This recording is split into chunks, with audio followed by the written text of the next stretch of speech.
ತಿಪಟೂರಿನ ಸಮಾಜ ಸೇವಕ ನಿವೃತ್ತ ಎಸಿಪಿ ಲೋಕೇಶ್ವರ್ ಕಾಂಗ್ರೆಸ್ನ ಪ್ರಾಥಮಿಕ ಸ್ಥಾನಕ್ಕೆ ರಾಜೀನಾಮೆ ಕೊಟ್ಟು ಇಂದು ಬಿಜೆಪಿ ಪಕ್ಷ ಮತ್ತು ಸೋಮಣ್ಣ ಅವರಿಗೆ ಲೋಕೇಶ್ವರ್ ಅಭಿಮಾನಿ ಬಳಗ ಮತ್ತು ಲೋಕೇಶ್ವರ್ ತುಮಕೂರು ಬಿಜೆಪಿ ಲೋಕಸಭಾ ಅಭ್ಯರ್ಥಿ ಸೋಮಣ್ಣಗೆ ಬಹಿರಂಗವಾಗಿ ಇಂದಿನಿಂದ ಬೆಂಬಲ ನೀಡೋದಾಗಿ ತಿಪಟೂರಿನ ಕೌಸ್ತುಭ ಹೋಟೆಲ್ನಲ್ಲಿ ಪತ್ರಿಕಾಗೋಷ್ಠಿ ಮುಖಾಂತರ ಪತ್ರಿಕಾ ಮಾಧ್ಯಮದವರಿಗೆ ಮಾಹಿತಿ ನೀಡಿತು.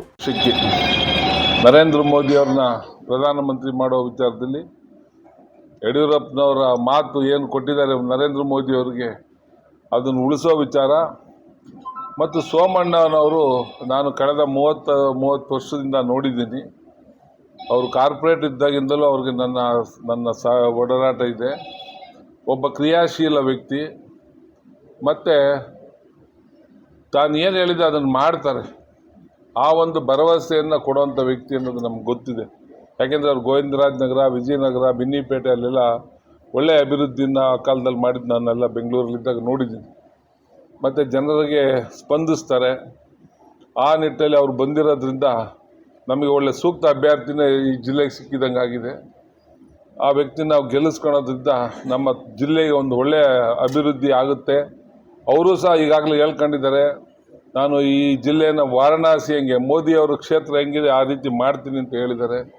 ಅದನ್ನು ಮಾಡ್ತಾರೆ ಅನ್ನೋ ಭರವಸೆಯೂ ಸಹ ನನಗಿದೆ. ಆ ಹಿನ್ನೆಲೆಯಲ್ಲಿ ಅವ್ರಿಗೆ ನಾವು ಬೆಂಬಲಿಸಬೇಕು ಅಂತ ತೀರ್ಮಾನ ತಗೊಂಡಿದ್ದೀವಿ. ಮತ್ತು ನಾನು ಈ ಸಂದರ್ಭದಲ್ಲಿ ಮಾನ್ಯ ಸೋಮಣ್ಣ ಅವ್ರಿಗೆ ನಮ್ಮ ತಾಲೂಕಿನ ಪರವಾಗಿ ಒಂದಷ್ಟು ಸವಲತ್ತುಗಳ ಬಗ್ಗೆನೂ ನಾನು ಬೇಡಿಕೆ ಇಡಬೇಕು ಅಂತಲೂ ಮಾಡಿದ್ದೀನಿ. ಅದರಲ್ಲಿ ಮೊದಲನೇದು, ಈ ತಾಲೂಕಿಗೆ ತುಂಬ ಅವಶ್ಯಕತೆ ಇರೋದು ಈಗ ಕೋಲ್ಡ್ ಸ್ಟೋರೇಜ್. ಏನಿವತ್ತು ಕೊಬ್ಬರಿ ಬೆಲೆ ಇಷ್ಟೊಂದು ಮಟ್ಟದಲ್ಲಿ ಇಳಿದು ರೈತರಿಗೆ ಅಥವಾ ವ್ಯಾಪಾರಸ್ಥರಿಗೆ ಎಲ್ಲಾದರೂ ಒಂದು ಕಡೆ ಇಟ್ಟು ಬೆಲೆ ಹೆಚ್ಚಾದಾಗ ಮಾರೋದಕ್ಕೆ ಅವಕಾಶ ಆಗೋದಕ್ಕೆ ಕೋಲ್ಡ್ ಸ್ಟೋರೇಜ್ ತುಂಬ ಅವಶ್ಯಕತೆ ಇದೆ. ಇವತ್ತು ನಮ್ಮ ರೈತರು ಮತ್ತು ವ್ಯಾಪಾರಸ್ಥರು ತುಮಕೂರು ಮತ್ತು ಹಾಸನ ಕೋಲ್ಡ್ ಸ್ಟೋರೇಜ್ಗಳಿಗೆ ತಗೊಂಡೋಗಿ ಇಡ್ತಾವ್ರೆ.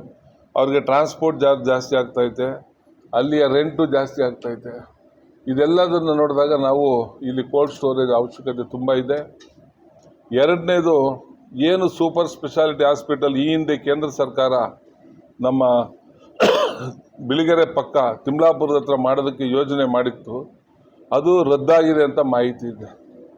ಅದನ್ನು ಮಾನ್ಯ ಸೋಮಣ್ಣವರು, ಯಾಕೆಂದರೆ ತುಂಬ ಅವಶ್ಯಕತೆ ಇದೆ ಸೂಪರ್ ಸ್ಪೆಷಾಲಿಟಿ ಹಾಸ್ಪಿಟಲ್ ಈ ಭಾಗಕ್ಕೆ. ಯಾವುದೇ ಅನಾಹುತ ಆದರೆ ಎಲ್ಲದಕ್ಕೂ ಬೆಂಗಳೂರಿಗೆ ಹೋಗ್ಬೇಕು. ಆ ದೂರಕ್ಕೆ ಎಷ್ಟೋ ಜನ ಸತ್ತೋಗ್ಬಿಟ್ಟಿದ್ದಾರೆ ಬ್ಲೀಡಿಂಗಾಗಿ. ಅದಕ್ಕೆ ಏನು ಹಿಂದೆ ಮಂಜೂರಾಗಿದೆ ಅದನ್ನು ಇಲ್ಲಿ ಮಾಡಿಸ್ಬೇಕು ಅನ್ನೋದು ಎರಡನೇ ವಿಚಾರ.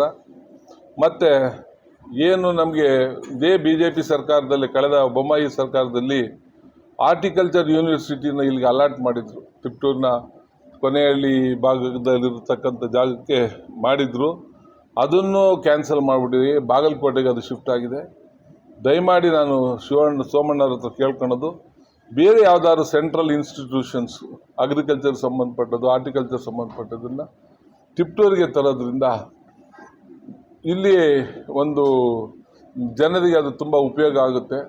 ಆ ಕೆಲಸನ ಸಹ ಅವರು ಮಾಡಬೇಕು.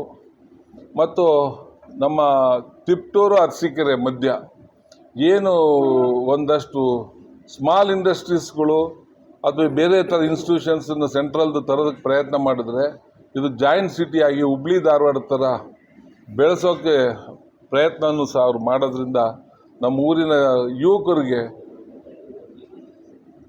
ಏನು ನೌಕರಿಗಳ ಒಂದು ಅವಕಾಶಗಳು ಜಾಸ್ತಿ ಆಗುತ್ತೆ. ಈ ಒಂದು ವಿಚಾರಗಳನ್ನು ನಾನು ಅವ್ರ ಗಮನಕ್ಕೆ ಈ ಮೂಲಕ ತಮ್ಮ ಮೂಲಕ ನಾನು ಕೊಡೋದಕ್ಕೆ ಇಷ್ಟಪಡ್ತಾ ಇದ್ದೀನಿ. ಎಂಪ್ಲಾಯ್ಮೆಂಟ್ ಆಪರ್ಚುನಿಟೀಸ್ ಜಾಸ್ತಿ ಆಗಲಿ ಅಂತ ಅವ್ರು ಇವೆಲ್ಲ ಕ್ರಮಗಳನ್ನು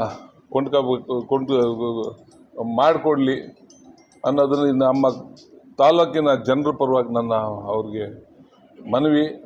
ಆ ಒಂದು ಕೆಲಸನ ಅವ್ರು ಮಾಡಲಿ ಅಂತ ನಾನು ಈ ಸಂದರ್ಭದಲ್ಲಿ ಹೇಳ್ತಾ ಅವರಿಗೆ ಸಂಪೂರ್ಣ ಬೆಂಬಲ ಕೊಟ್ಟು ಕಾಂಗ್ರೆಸ್ ಪಕ್ಷಕ್ಕಿಂತ 50,000ಕ್ಕೂ ಹೆಚ್ಚು ಅಧಿಕ ಮತದಲ್ಲಿ ಅವ್ರನ್ನ ಗೆಲ್ಲಿಸೋವಂಥ ಮಾತನ್ನು ಈ ಮೂಲಕ ನಾನು ಸಹ ಕೊಡೋಕ್ಕೆ ಇಷ್ಟಪಡ್ತೀನಿ.